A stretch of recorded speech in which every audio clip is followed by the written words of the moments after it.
Hola, bom dia. Hi from Portugal. Munson here with a midday moment.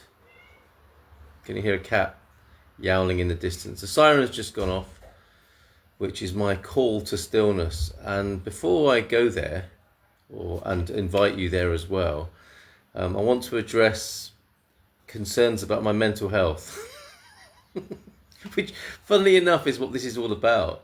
I can't think of any greater mental health intervention.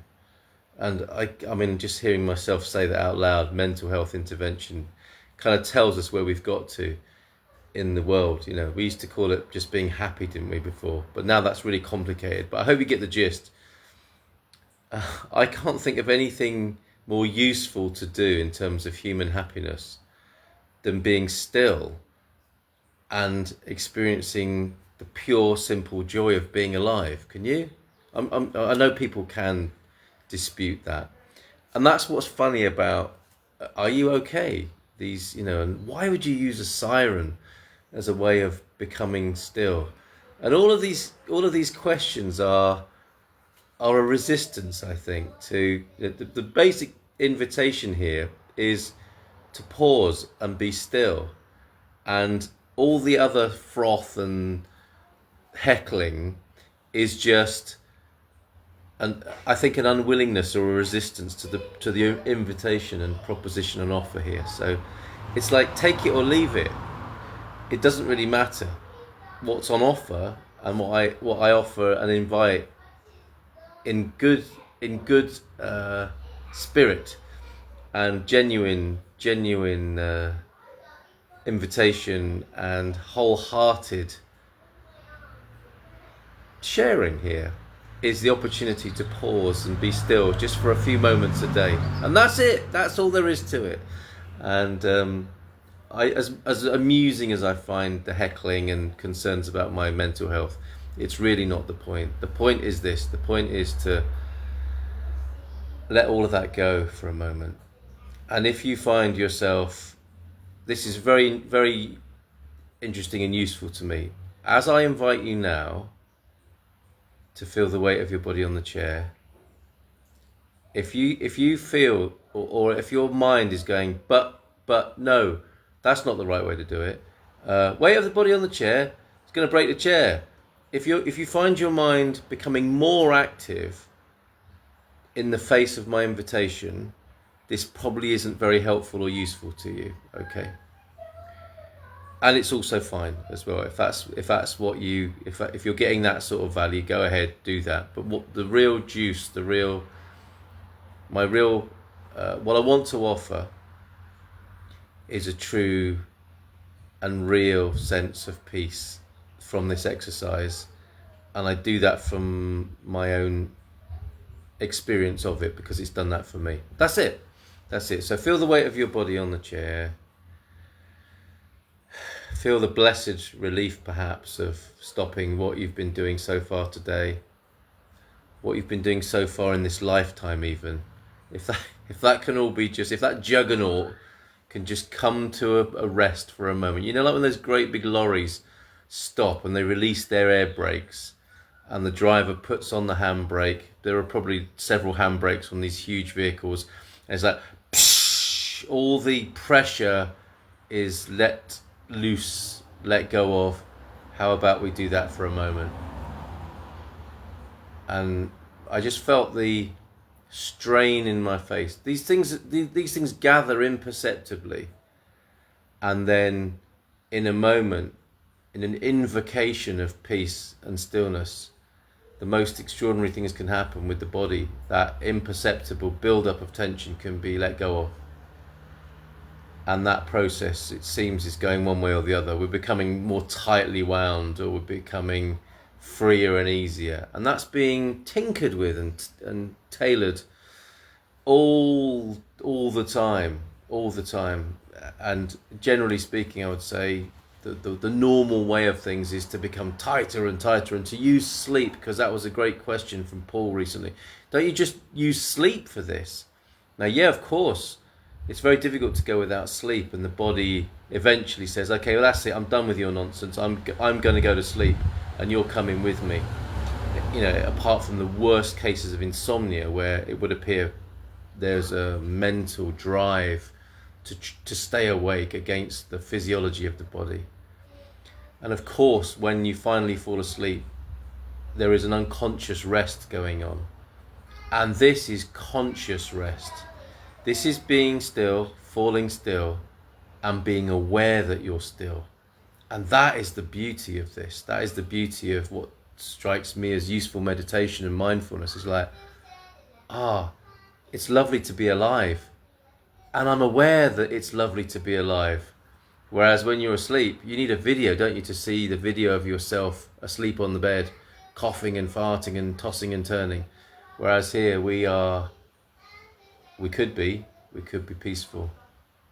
And we could be aware that we're peaceful. How amazing is that? How amazing. What a gift that is. Not my gift to you, but your gift to yourself. That you feel the weight of your body on the chair, that you feel the pressure of the clothes on your skin, the breeze on your face.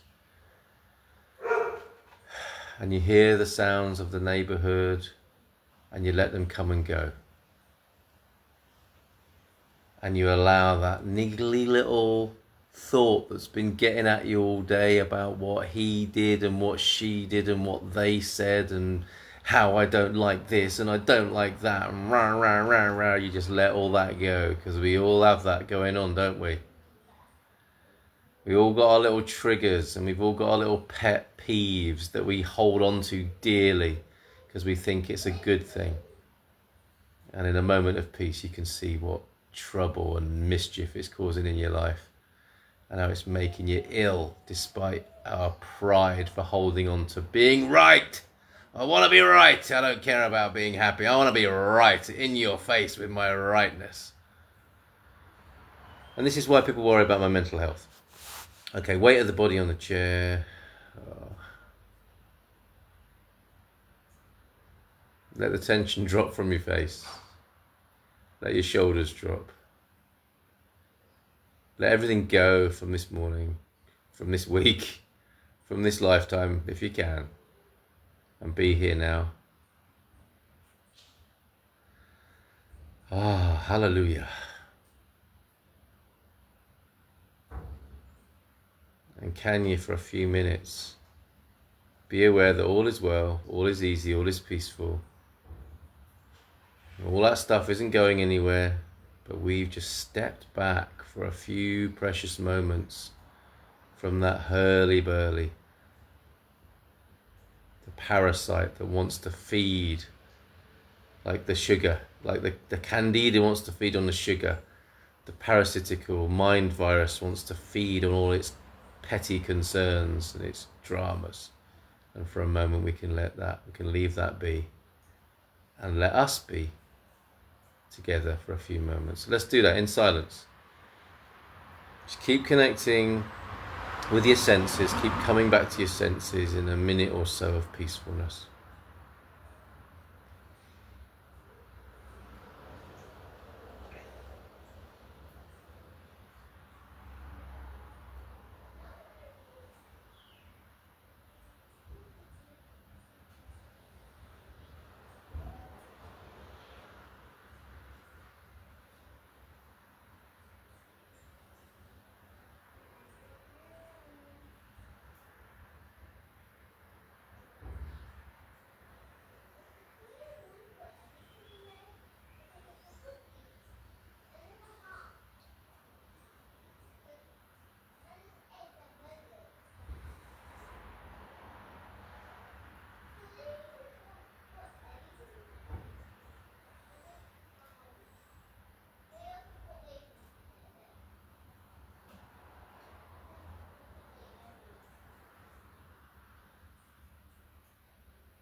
And a special message for anybody who thought they were going to die because they stopped thinking or stopped doing for a few consecutive seconds. You made it. You made it. Well done. Gav, welcome to San Martino de Porto, where this madman's just up the street from you. And see you later. And go well. Go well. I trust, I hope you enjoyed a little bit of quiet profundity, some meaningless easiness. And now it's safe to go back to all our pet peeves and pathetically peevish concerns of a worldly nature. So go well, go easy on yourself, and see you again tomorrow. Actually, yeah, tomorrow evening. Let's do a slightly longer one tomorrow evening, 7 o'clock tomorrow night, and we can have a bit of a chat. Should that be necessary? Oh, thank you. I feel very honoured because Hugh stopped watching Joe Rogan with Donald Trump for this. That's the sort of thing I'm talking about, Hugh. It can seem so important, can't it? All that sort of stuff. We can make it so important. And in the background, from which all of that emerged, is the peacefulness and the stillness that truly nourishes us and our existence in this existence. Okay, go well. Bye for now. Thank you.